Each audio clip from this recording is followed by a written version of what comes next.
Horror कहानियां TV. Haunted family. नालायक, यहाँ छुप कर किससे बात कर रही है? माँ मैं राहुल से बात कर रही हूँ। आखिर तुम इतना गुस्सा क्यों हो रही हो? अरे बेशर्म, एक तो छुप कर लड़के से बात कर रही है, ऊपर से अकड़ भी दिखाती है। जब से हमने इसे फोन खरीद कर दिया है तब से ये पूरी तरह से बिगड़ गई है। ला नैना, मुझे फोन दे। आज इस फोन को मैं तोड़कर फेंक दूंगा। और हाँ, आज से तेरा कॉलेज जाना भी बंद। कोई मुझ पर अपनी जबरदस्ती नहीं चला सकता। मेरी मर्जी, मैं जो चाहे वो करूँ। और अगर आप दोनों ने मुझे परेशान किया तो मैं आप दोनों की शिकायत पुलिस में कर दूंगी, समझ गए? इतना कहकर नैना घर से बाहर चली जाती है। नैना के इस बर्ताव से उसके माता पिता सर पकड़कर बैठ जाते हैं। थोड़ी देर के बाद नैना अपनी कार लेकर बड़ी सड़क के पास पहुंचती है। राहुल वहां खड़ा नैना का इंतजार कर रहा था। कितना इंतजार करवाती हो तुम? यहाँ खड़े खड़े मैं बोर हो गया हूँ। सॉरी जान, मम्मी पापा ने घर में बखेड़ा खड़ा कर दिया था, बस उन्हीं से निपट कर आ रही हूँ। चलो कार में बैठो, चलते हैं। अब नैना तेजी से कार चलाते हुए हाईवे पर पहुंच जाती है। आज हम दोनों जी भर कर घूमेंगे। हाँ, और वैसे भी आज हम दोनों काफी दिनों के बाद मिले हैं। तभी उन्हें रास्ते में एक बूढ़ा मिलता है जो हाथ दिखाकर उससे लिफ्ट मांग रहा था।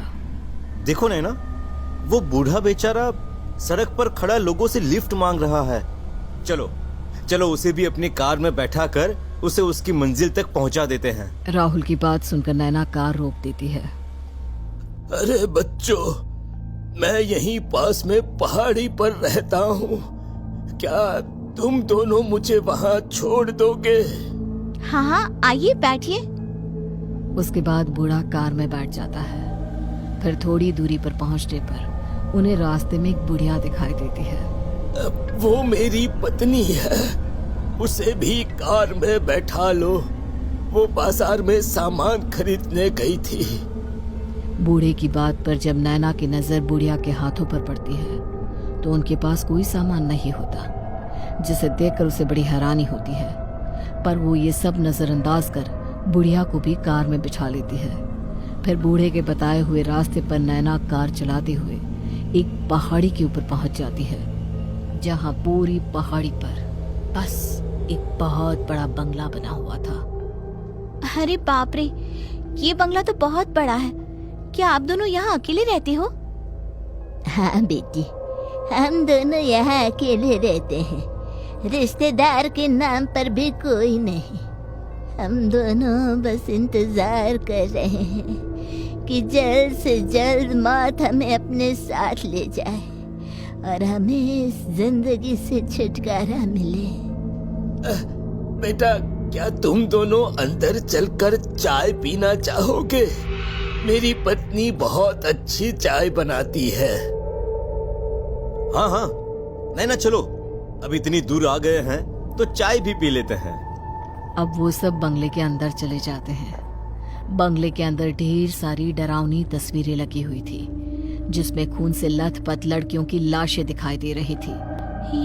ये सब क्या है? यहाँ तो चारों तरफ डरावनी तस्वीरें लगी हैं। आप दोनों ने ऐसी भयानक तस्वीरें क्यों लगा रखी हैं? लोग जानवरों का शिकार करते हैं और मैं जवान लड़कियों का।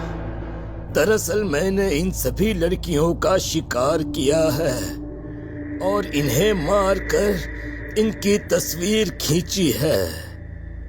अंकल, आप मजाक बहुत अच्छा कर लेते हो। जरूर आपने ये तस्वीर कहीं से खरीदी होगी। हाँ भी ना, अभी डरा ही दिया था। अरे नैना, अभी तक सुना था कि बुढ़ापे में लोग अजीब हरकतें करते हैं, आज देख भी लिया। तभी बुढ़िया नैना और राहुल को चाय ला कर देती है। अरे वाह, ये चाय तो बहुत ही टेस्टी है। ऐसी चाय तो मैंने बड़े बड़े रेस्टोरेंट में भी नहीं पी। आखिर आपने इसमें ऐसा क्या मिलाया है? इंसानी खून। मैंने चाय में इंसानी खून मिलाया है, जो मैंने अपने फ्रिज में संभाल कर रखा है। जरा देखो, चाय का रंग लाल है ना? अब नैना चाय के कप में देखती है तो वाकई उस चाय का रंग लाल ही होता है। लगता है आपने चाय में रंग मिला रखा है। देखिए, आप दोनों चाहे जितनी भी कोशिश कर ले, लेकिन मैं आप दोनों की बातों से नहीं डरने वाली। मैं एक बहुत बहादुर लड़की हूँ। अब चाय खत्म करने के बाद नैना वहां से जाने की बात कहती है। बाहर देखो, मौसम बिगड़ रहा है, तेज तूफान आ सकता है। अगर तुम दोनों कार लेकर पहाड़ी से नीचे उतरे तो हो सकता है कि तुम्हारा एक्सीडेंट हो जाए। हाँ, ये बिल्कुल ठीक कहते हैं। आज रात तुम दोनों यहीं रुक जाओ। हमारे बंगले में तुम दोनों के लिए एक बहुत बड़ा और आरामदायक कमरा है। नैना खिड़की से बाहर झांक कर देखती है तो चारों तरफ तेज हवा चल रही थी और साथ ही डरावनी आवाजें भी गूंज रही थी। अरे हाँ, मौसम तो बहुत बिगड़ गया है। राहुल चलो ना, आज यहीं रुक जाते हैं। सुबह होते ही हम यहाँ से निकल जाएंगे। अब वो बुढ़िया उन दोनों को एक बड़े कमरे में ले जाती है। तुम दोनों आराम करो, तब तक मैं रसोई घर में जाकर तुम्हारे लिए खाना बना देती हूँ।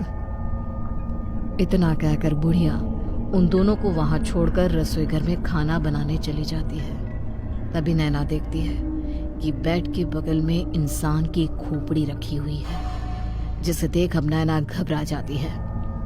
अरे ये क्या? यहाँ इंसान की खोपड़ी कैसे आई? अरे तुम तो कहती थी कि तुम्हें डर नहीं लगता। राहुल, छोटी मोटी बातों से कोई नहीं डरता, लेकिन यहाँ तो साक्षात इंसान की खोपड़ी रखी है। इसे देखकर भला कौन नहीं डरेगा। राहुल उस खोपड़ी को हाथ में उठा लेता है। अरे ये तो मुझे नकली खोपड़ी लगती है। तुम्हें इससे डर लग रहा है ना? लाओ मैं इसे खिड़की के बाहर फेंक देता हूँ। इतना कहकर राहुल खोपड़ी को खिड़की से बाहर फेंक देता है। थोड़ी देर के बाद बुढ़िया उन दोनों को खाना खाने के लिए बुलाती है। जी भर कर खाओ, मेरी पत्नी बहुत अच्छा मांस पकाती है। इस पर नैना कटोरे से जैसे ही एक मांस का टुकड़ा उठाकर खाने जाती है तो उसे देखकर नैना के होश उड़ जाते हैं। उसके हाथ में एक उंगली थी जिस पर लंबा नाखून लगा हुआ था। ये सब क्या है? ये तो किसी लड़की की उंगली लगती है। अरे मैंने तुमसे कितनी बार कहा है कि मांस के छोटे छोटे टुकड़े किया करो। उस लड़की की उंगली बहुत लंबी थी, इसलिए मैंने उसके सिर्फ 2 टुकड़े किए। खैर, अगली बार ध्यान रखूंगी। ये सब क्या बकवास है? अभी तक तो मुझे लग रहा था तुम दोनों मुझे डराने की कोशिश कर रहे हो, लेकिन ये तो सच में किसी लड़की की उंगली है। आखिर तुम दोनों हो कौन और क्या करते हो? मैंने तो तुमसे पहले ही कहा था कि मैं लड़कियों का शिकार करता हूँ। ये तस्वीरें मेरे हाथों मारी गई लड़कियों की है, लेकिन तुमने मेरा यकीन ही नहीं किया। राहुल, मुझे इन दोनों से बहुत डर लग रहा है। चलो, मुझे यहाँ और नहीं रुकना, यहाँ से चलते हैं। इस पर जैसे ही नैना राहुल की तरफ देखती है तो अचानक राहुल की आंखें पूरी तरह सफेद हो जाती है और वो उसी वक्त धड़ाम से नीचे जमीन पर गिर जाता है, जिसे देख डर के मारे नैना के पसीने छूटने लगते हैं। उठो राहुल, उठो! तुम्हें क्या हो गया? तुम दोनों ने राहुल के साथ कुछ किया है। आखिर तुम दोनों चाहते क्या हो? राहुल! मार, हम तेरी मौत चाहते हैं। इतना कहकर बुढ़िया पास में रखी कुल्हाड़ी उठा लेती है, जिसे देख नैना वहां से भाग खड़ी होती है।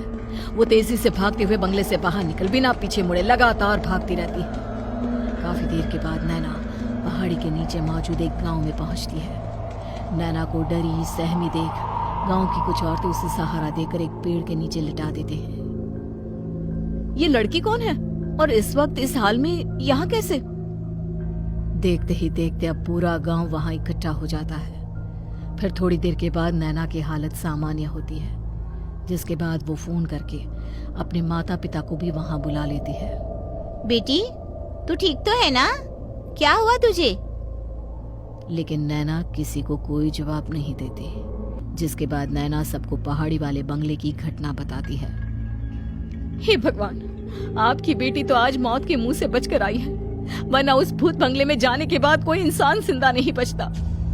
मैं तो बच गई, लेकिन पता नहीं राहुल वो किस हालत में होगा, मुझे उसकी फिक्र हो रही है।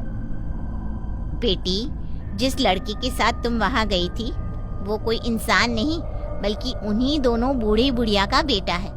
सालों पहले राहुल की शादी हुई थी, फिर एक रात उसकी धोखेबाज पत्नी अपने प्रेमी के साथ मिलकर उन तीनों की हत्या कर सारी दौलत लेकर भाग गई। तभी से राहुल लड़कियों को अपने प्यार के जाल में फंसाकर उस बंगले में ले जाता है और उसके बाद वो तीनों उन लड़कियों की हत्या कर देते हैं। वो तीनों एक खौफनाक निर्दयी आत्माएं हैं। ये सुनते ही नैना के मुंह से एक शब्द नहीं निकलता। उसकी आंखें फटी की फटी रह जाती है और वो बेहोश होकर वहीं गिर पड़ती है।